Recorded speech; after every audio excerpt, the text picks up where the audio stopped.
Gwen Tuckett was asked to teach a junior high Sunday school class. And so the lessons were going pretty well until it came time to the lesson on sex. As you know, for any grown-ups, that's a pretty tough subject to broach with kids that age. But Gwen worked out a well-balanced, biblically based lesson, but the kids were still bored. Until one of the kids says, "Teacher, is there sex in the Bible?" And Gwen assured her students that yes, there was both good examples and bad examples of sex in the Bible. Well, she had their attention after that. Those junior high kids, they opened up the good book and they were searching through, trying to find all kinds of sex stories in the Bible. Their parents were so pleased that one, they were opening the Bible and reading it. Now, of course, the parents didn't know what they were looking for. They just knew that the kids were reading the Bible and they were loving it. Until that one parent called up and found out that her son was searching for sex stories in the Bible. And Saturday night, there was an emergency meeting of the Christian Education Committee where they talked about the controversial nature of the Bible and decided that something needed to be done.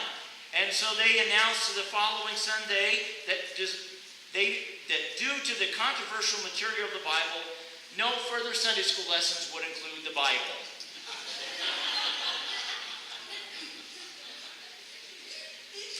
Have you ever read your Bible closely? Yeah. Yeah? Sex is in there. So is murder, intrigue, violence. It's all mentioned. So is marrying multiple wives at the same time. Rape, child and spousal abuse. It's all in there. Many times it's not a pleasant read. The Bible has actually been censored and has, in certain public libraries through our American past, due to the racy stories that are found in the Bible. Now, it doesn't mean that we should throw it out. We learn when we open up the good book that its subjects is the story of humanity.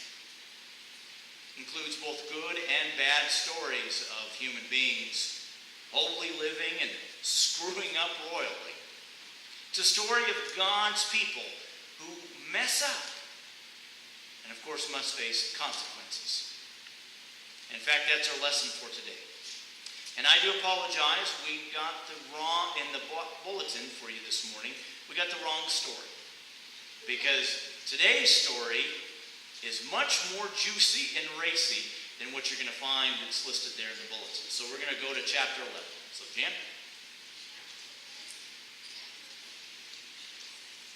This comes from 2 Samuel chapter 11, verses 1 through 15, and it's David commits adultery with Bathsheba. In the spring of the year, the time when kings go out to battle, David sent Joab and his officers and all Israel with him.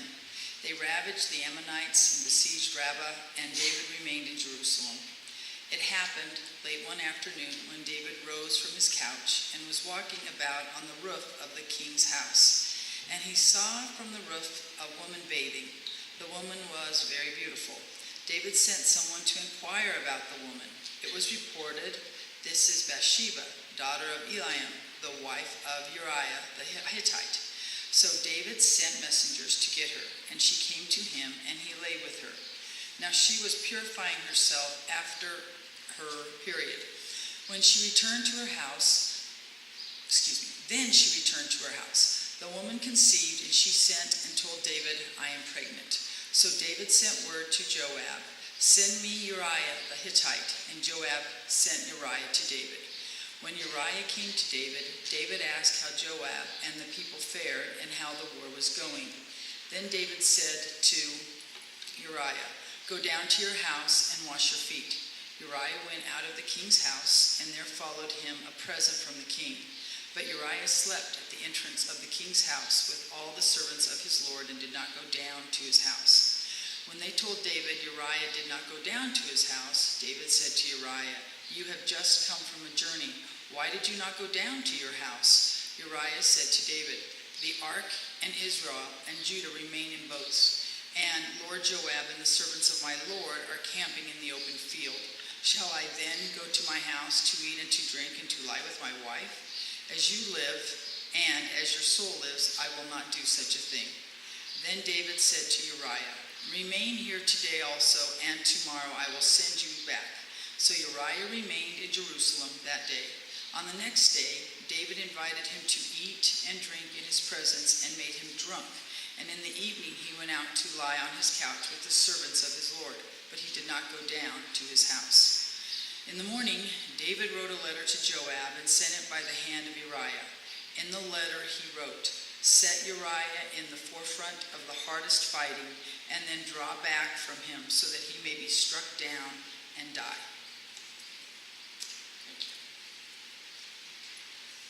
This is probably one of the most famous or infamous stories of the Bible. It's been made into several movies. The latest was in 1985, starring, of all people, Richard Gere. It's been talked about in literature. It's especially been lifted up as a love story. Some of you probably remember the movie David and Bathsheba that starred Gregory Peck and Susan Hayward. This is a passage that has been interpreted in very interesting, and I'm just going to say it, very bad ways.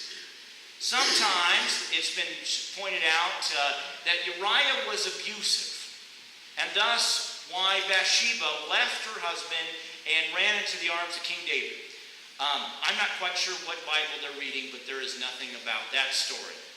The one that is most common is that Bathsheba is a seductress, that she planned to be on her patio at the right time. Again, wrong. Common homes in Jerusalem faced a courtyard, and right in the middle of that courtyard is a bath. Now, if any of you have ever been to the desert, you know at night it gets really, really chilly. No one takes a bath when it's cold. What do? You take a bath in the heat of the day. Just like when we send our kids to the pool. We take them during the heat of the day. That's what Bathsheba was doing. She was doing what all the other people in Jerusalem did. And more so than that, it really shouldn't be that big of a deal what Bathsheba does in the privacy of her home, except that David has just built a new home. He's built a new home on a hill. He built a new home on the highest hill in Jerusalem that can look down, and remember the passage says he's on his roof. And he can look down into the courtyard of every single home in Jerusalem, into every single bath. We even have a mistranslation. And also what the Bible says is that David saw her. Then we have a mistranslation of the Bible. The Hebrew in verse 4 says that he went and got her, or he went and get her. But really it should be take. So it should read, instead of say, so David sent messengers to get her, it should be read, so David sent messengers to take her. Bathsheba is an innocent pawn in this story. Unfortunately, what we have is the story of a fallen hero. A fallen hero who loses sight of the bigger picture. It's like the story of an old preacher that was out fishing one day when he hears this noise next to him, and he looks down and there's this frog. And the frog looks up at him and says, "Hey buddy, I had a spell cast on me. If you kiss me, I will turn into a beautiful princess and I'll make you happy the rest of your life." So the old preacher picks up the frog and puts it into his pocket. A little bit later, the old preacher kind of checks on the frog, and with exasperation, the frog says, "Hey buddy, I had a spell cast on me. I told you, if you kiss me, I will turn into a beautiful princess and I'll make you happy for the rest of your life." The old preacher, he kind of smiles, taps on the pocket, and then goes back to fishing. A little bit later, he's checking on the frog again, and the frog says, "Hey, what's wrong with you, buddy? I've been bewitched. You kiss me, I'll turn back into a beautiful princess, and I'll make you the happiest man in the world." And the old preacher just smiles. He says, "Frog, I hate to tell you, but at my age, I'd rather have a talking frog than a beautiful princess.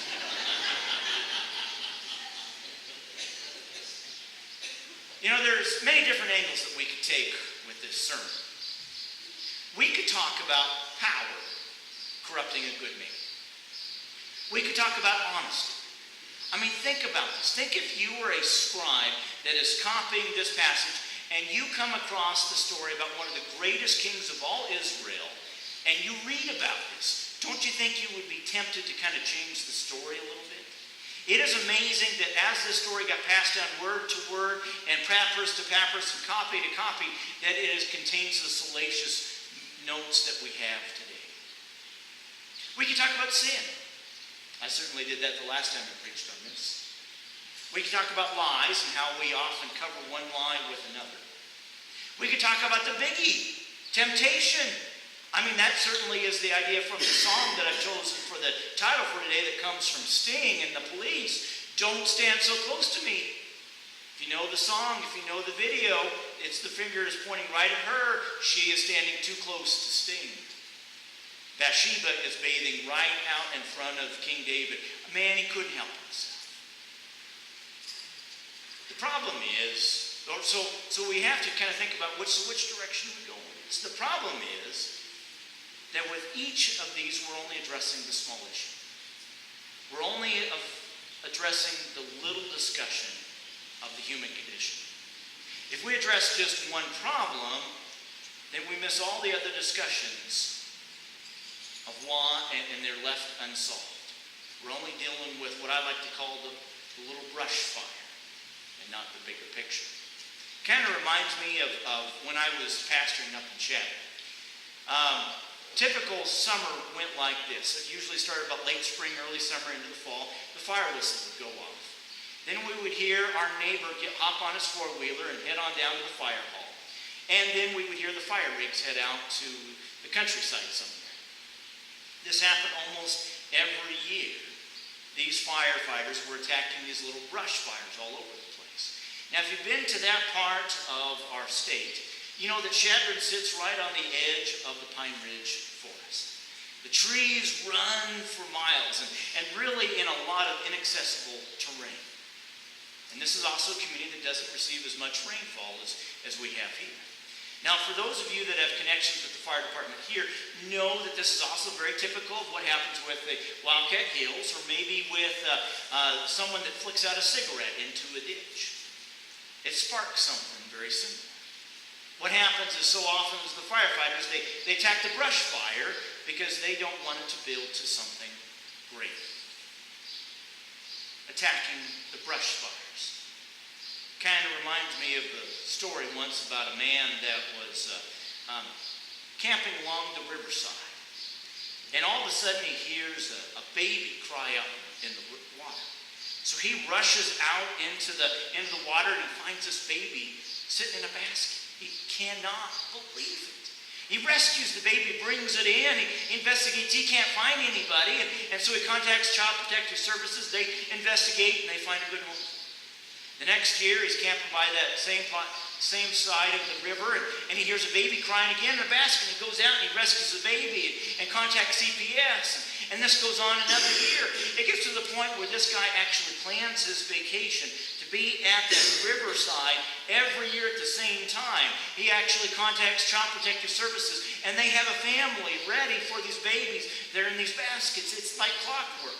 Until one of his friends says, hey, if this happens every year, why just take the baby out of the water?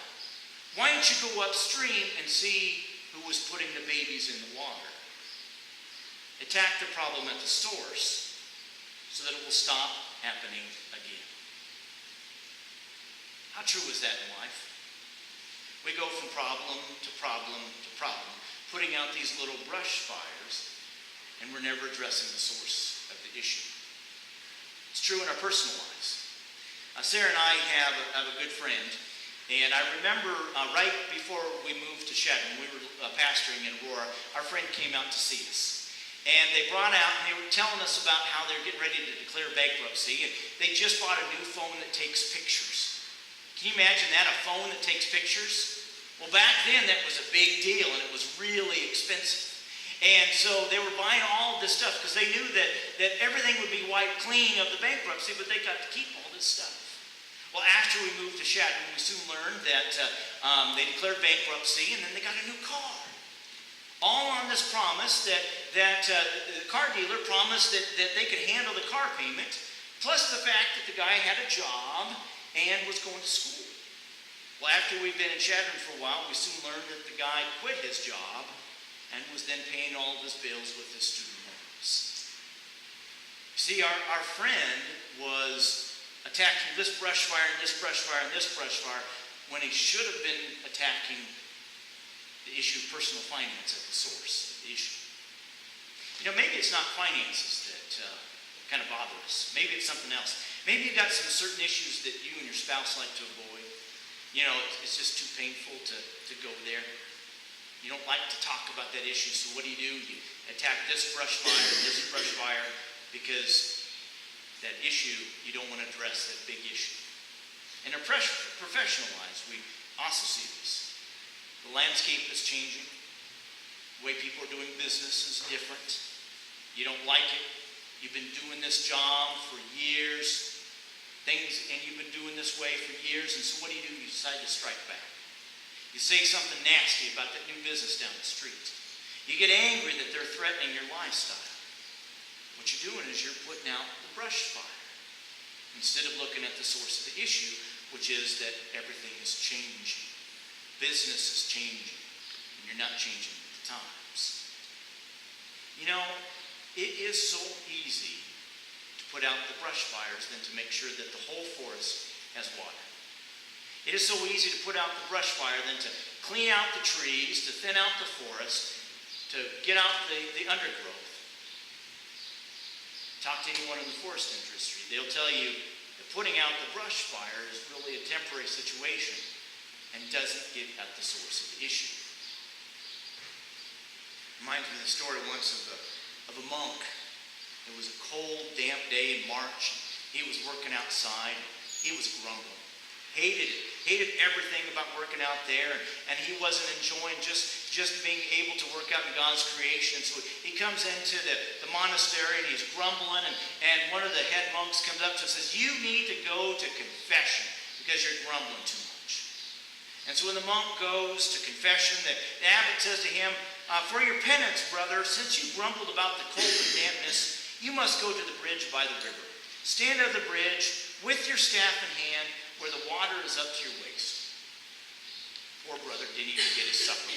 He left at once, and he stood underneath that cold, icy water in the bridge, and he's there at night, and as he's standing there, he begins to remember what the abbot finally said to him.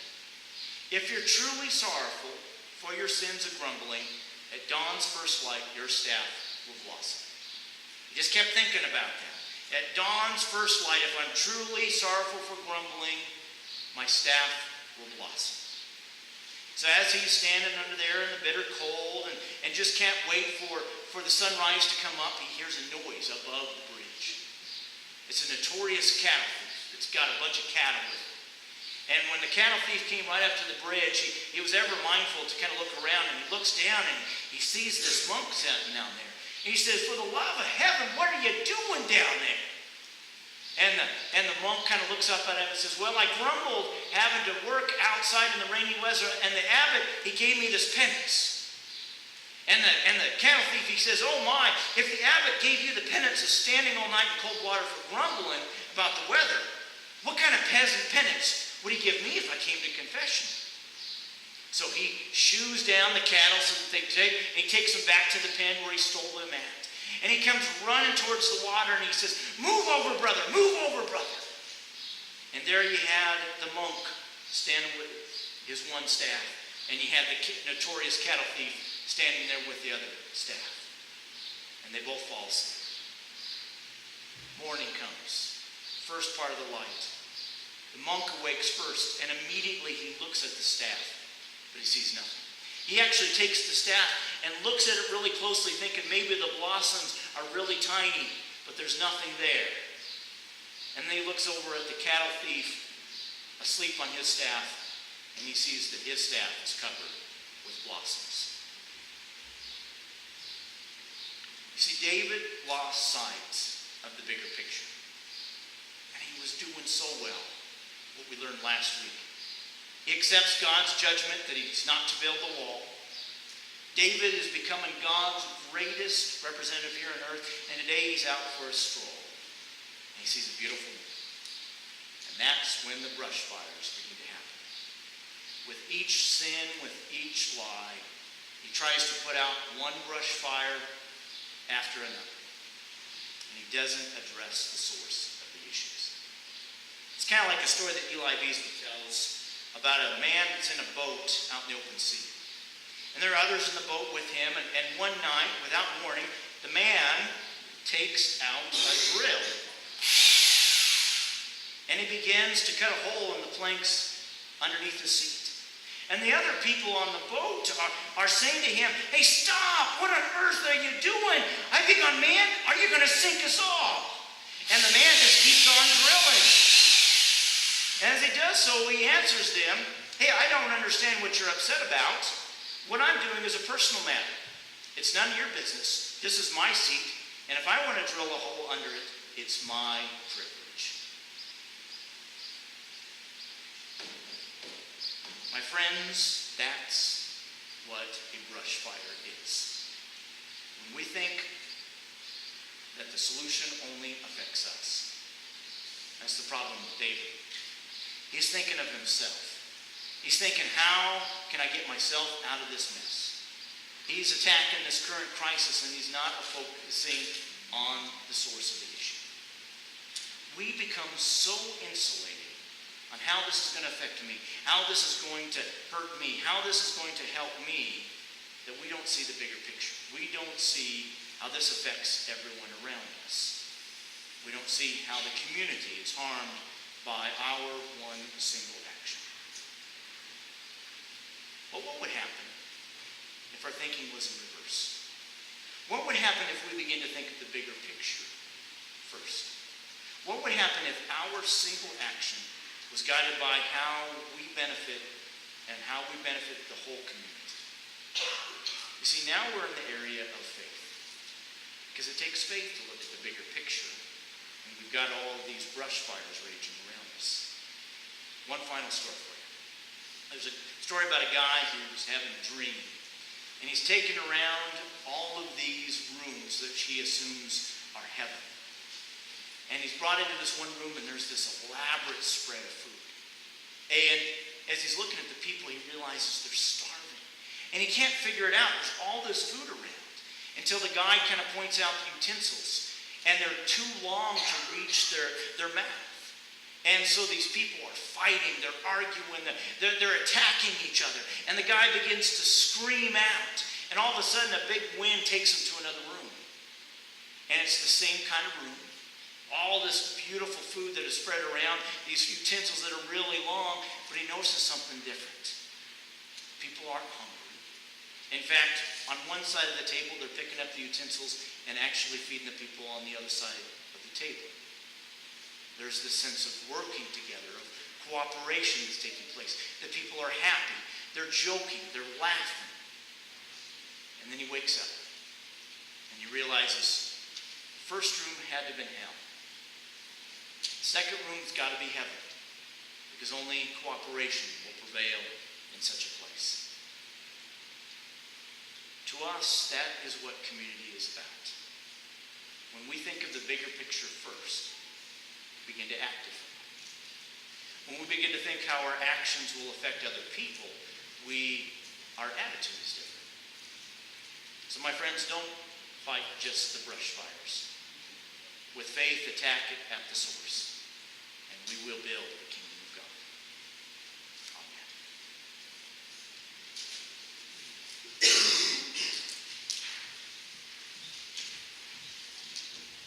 I'm going to turn it over to our ushers.